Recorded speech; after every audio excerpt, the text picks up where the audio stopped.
여러분 안녕하십니까? 시채널 매거진 굿데이 첫 소식입니다. 대한예수교 장로회 통합과 합동 기독교 대한감리회가 오는 4월 3일 세문안교회에서 한국 기독교 선교 140주년을 공동으로 기념하는 행사를 개최합니다. 지난 4일 예장통합과 합동 기감교단이 공동으로 추진 중에 있는 선교 140주년 기념대회 준비위원들이 감리회관 본부교회에 모여서 2차 회의를 열었습니다. 이날 회의에서는 각 교단별 300명씩 총 900명이 기념대회에 참석할 예정이고 예장통합 총회장 김영걸 목사의 인도와 기감 김정석 감독회장의 설교, 합동총회장 김종혁 목사가 축도의 순서를 담당한다고 밝혔습니다. 준비위는 이번 행사를 통해 한국 기독교 140년의 역사를 되돌아보고 미래를 향한 새로운 도약의 다짐을 담은 선언문도 발표할 예정이라고 말했습니다.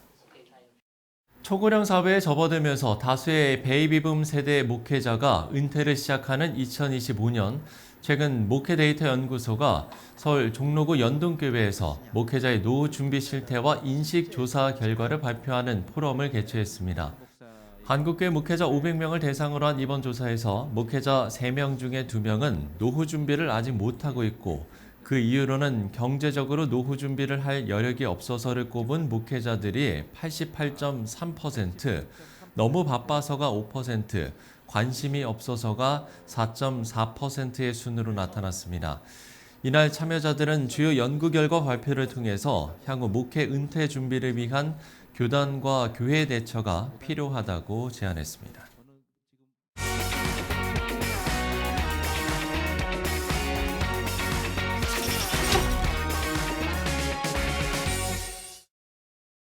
해마다 명절이면 휴일을 반납하고 해외 선교 현장을 방문해서 의료 봉사를 펼치는 분들이 계십니다. 오늘 그런 귀한 분을 만나보려고 하는데요.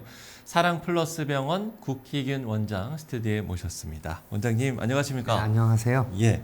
자, 이번 설 연휴에도 의료 봉사를 다녀오셨다고요. 어딜 다녀오셨습니까? 아프리카의 마다가스카르라는 섬에 다녀왔습니다. 네. 지도상으로 보면 이 남아공처럼 약간 아래쪽인데 네. 그 아래쪽에 있는 우리나라의 한 4-5배 되는 큰 섬이 있어요. 마다가스카르라고요. 네네. 비교적 아프리카의 아래쪽에 이 바다 쪽에. 네네. 어떤 분들하고 함께 좀 누가 동행을 하고 이제 저희가 선교 갈 때마다 뭐 파트너로 같이 가는 분들이 조금 달라지시긴 하는데 이제 메인은 저희 병원 선생님들 그리고 저는 이제 사랑의 교회를 출석하는데 네. 이제 사랑의 교회 집사님들 또 의료 선교에 계신 의사 선생님들이 주축이 주로 되셔서 뭐 그 가족들도 같이 가고 그러시죠. 네. 그렇군요.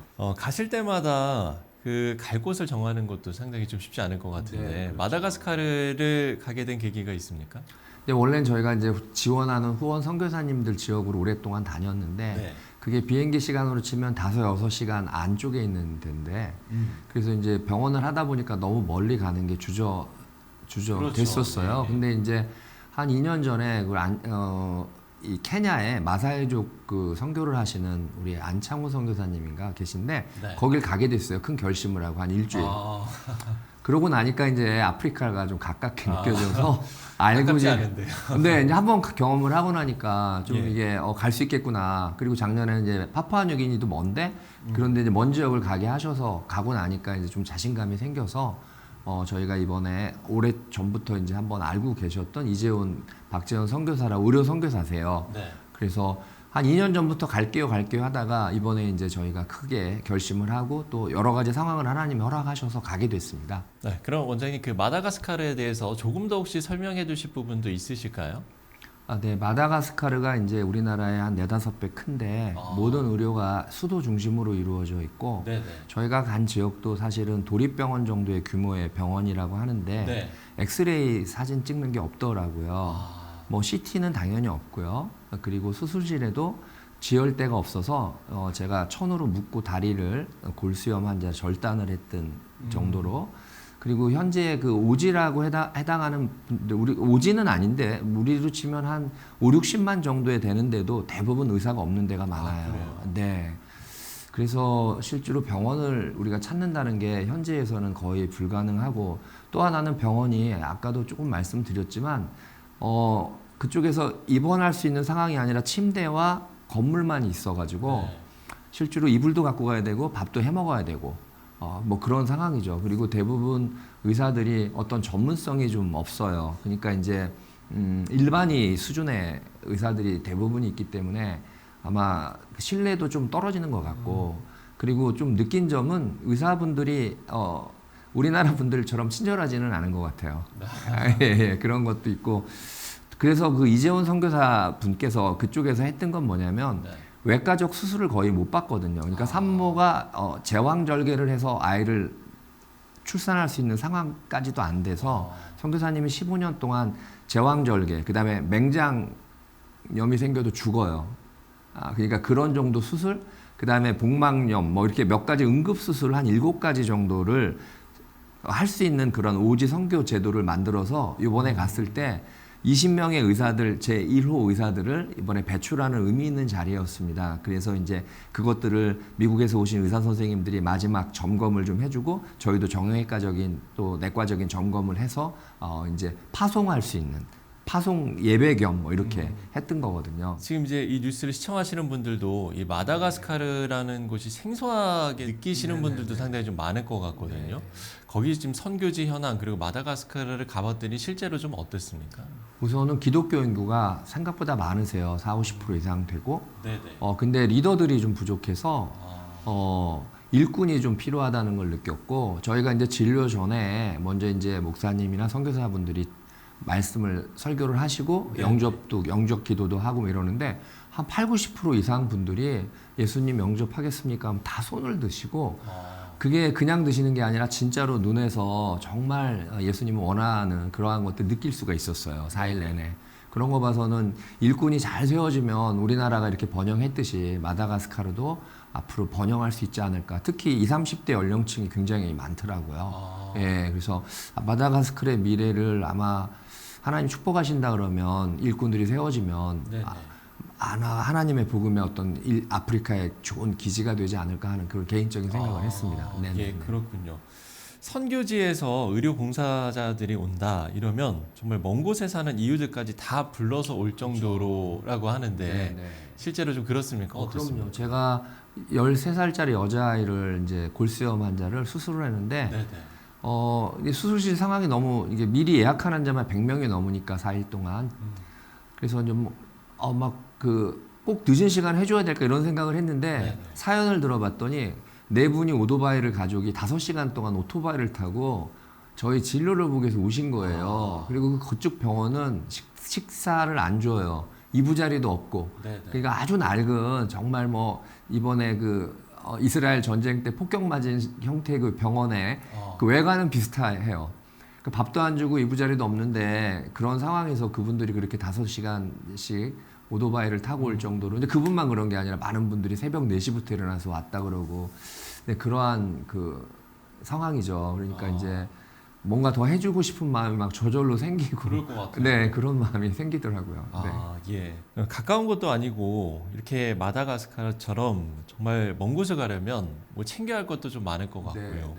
그 여러모로 좀 쉽지 않은 일임에도 불구하고 매번 이렇게 떠나시는 이유가 있을 것 같거든요. 어떤 이유입니까? 근데 제가 32년 전에 저희 큰아이를 임신했을 때, 저희 처가 그때 하나님을 알고 제가 의사가 된 게 굉장히 회의가 많이 들었어요. 왜냐하면 트레이닝 받을 때 다 알지만 피곤하고 막 이러니까 저한테 웃으면서 오는 사람보다 찡그리면서 오는 사람이 더 많아가지고 회의감에 들을 때 예수님을 그때 몰랐는데 처음 알고 제가 질문을 했죠. 인도 선교로 갔을 때. 그때 이제 제가 의사가 된 건 하나님께서 저희 부르심이 있었구나. 특히 의료 선교에 이제 어떤 부르심이 있다고 생각을 해서 그때부터 이상하게 계속 지속하게 선교를 다니게 됐어요. 거의 매해. 심지어는 제가 군의관 3년을 할 때 군의관 시절에도 선교를 갈 수 있었어요. 뭐 여러 가지 여건이 허락을 해서. 뿐 아니라 뭐 경제적으로 어려울 때, 몸이 아팠을 때, 이럴 때도 하나님이 허락을 하셔서 선교를 다니고, 또 그때 물론 회의도 들고 그랬지만 다 그때마다 뭐 교회가 없는 곳에 선교 가서 교회가 생겨지고, 또 저희 어린아이들이 갔는데 어린아이들이 예수님을 더 깊이 알고 후에 의사도 되기도 하고 목사님도 되기도 하고 뭐 이런 많은 다양한 스토리가 생기니까 이제는 이게 내가 해야 되는 건가 보다. 그 가까운 데보다는 좀 멀리 정하는 거는 하다 보니까 좀 더 의료 소외 지역이 어딘가를 찾게 되고 근데 그런 데를 더 가게 되다 보니까 이제 멀어지죠. 이제 거리가 점점. 네. 우리가 이제 흔히 봉사를 하면 이제 봉사를 하는 사람도 이제 어떤 감동을 받고 네네. 많은 걸 느낀다라고 이야기를 하잖아요. 네. 아마 지금 원장님도 이제 그런 부분을 좀 네네. 이야기를 해주신 것 같고요.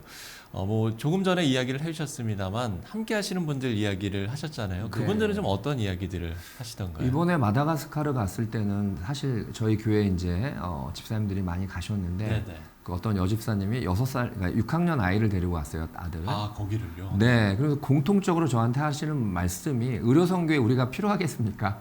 아. 물론 하나님 마음을 주셔서 오신 건 맞는데, 네. 근데 같이 생활해 보니까 그게 아니에요. 이분들은 중보 기도를 많이 하시고 누가 시키지 않아도 필요한 곳에서 환자 안내, 뭐 예를 들면 약국을 찾는 분을 찾아가서 안내를 하거나 네네. 아니면 사람이 모여 있는 데 가서 복음을 전하고 기도를 해주고 심지어는 제가 이제 수술하러 들어가는데 거기가 병원이니까 수술실이 좀 멀어요. 어디 가세요? 그래서 저 수술하러 가는데 기도해 주세요. 그러니까 저를 잡고 복대서 저한테 기도를 해주시더라고요. 그래서 뭐 그런 사례들 좀 많죠. 그래서 선교팀이라는 게 네. 의료진만 있는 게 아니라 기도해주고 또 어떤 분은 먹을 걸 바리바리 싸갖고 막 50kg 이상의 음식을 싸갖고 오신 분도 있어요. 제가 막 구박했거든요. 질도 많은 왜 갖고 오냐. 근데 아니에요. 그걸 거기 현재 계신 선교사님들뿐 아니라 외국 이번에 미국에서 의사 선생님들도 평가할 때 너무 감사했대요. 그러니까 저희 생각과는 드셨어요?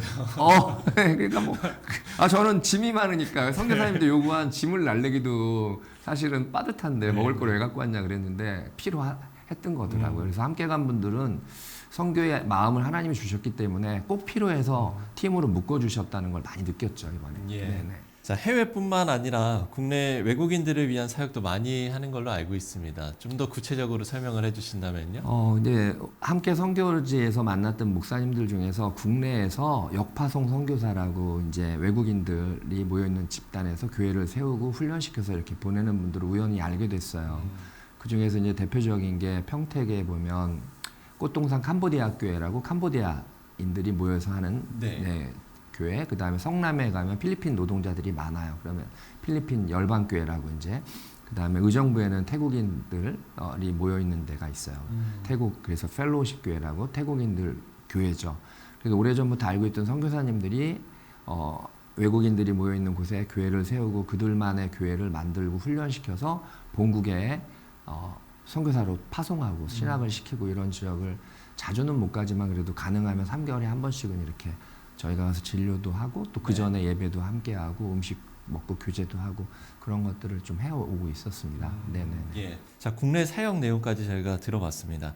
앞으로 여러 계획들이 있으실 것 같아요. 어떤 좀 계획들이 있으십니까? 우선은 이제 이번에 가서 강의를 했습니다. 한 20명의 현지 의사들한테 네네. 제가 이제 은퇴하면 가리키려고 이제 그 공부 이렇게 강의를 가리키고 싶은 마음이 있었는데 그런 교육을 할 수 있는 정도의 병원으로 하나님 성장시키시면 지금도 오기 전에 미얀마 의사분이 오셔서 한국에요? 네네 저희 병원에 한 10일간 있다가 오늘 이제 같이 수료를 하게 되셨는데 그런 식으로 의료 소외적이 어려운 많은 지역의 분들을 교육할 수 있는 교육을 담당할 만큼의 병원으로 하나님이 좀 성장시켜 주셨으면 하는 생각이 있고 네. 또 하나는 제가 이제 원장이기도 하면 정형외과 의사고 되게 제가 활동적이고 의욕적이라서 제가 제자훈련 사역훈련 받을 때 제일 많이 들었던 이야기는 하려고 하지 마라. 하나님께서 하게 해라. 그래서 기도 제목이기도 해요. 왜냐하면 내가 하려고 하지 말고 성령이 주시는 힘으로 하나님이 인도하심에 따라서 그리고 하기 전에 말씀으로 제 확인. 그래서 이게 제 기도 제목이긴 합니다. 네. 네네. 지금 이제 기도 제목을 나눠주셨는데요. 네. 그 기도 제목 이외에 또 기도 제목이 있다면 나눠주시면 좋을 것 같은데요. 원래 선교사가 되고 싶었어요.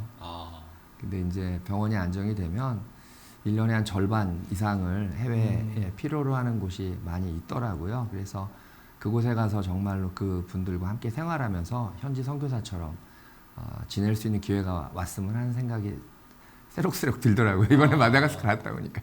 네. 많은 걸 느끼셨네요. 네네네. 네. 자, 이렇게 기도 제목까지 나눠주셨는데요. 원장님이 하시는 일들을 위해서 우리 시청자 여러분들께서도 많은 관심과 기도를 해주시면 좋을 것 같습니다. 네, 지금까지 사랑플러스 병원 국희균 원장과 이야기 나눠봤습니다. 원장님, 오늘 말씀 고맙습니다. 네, 감사합니다.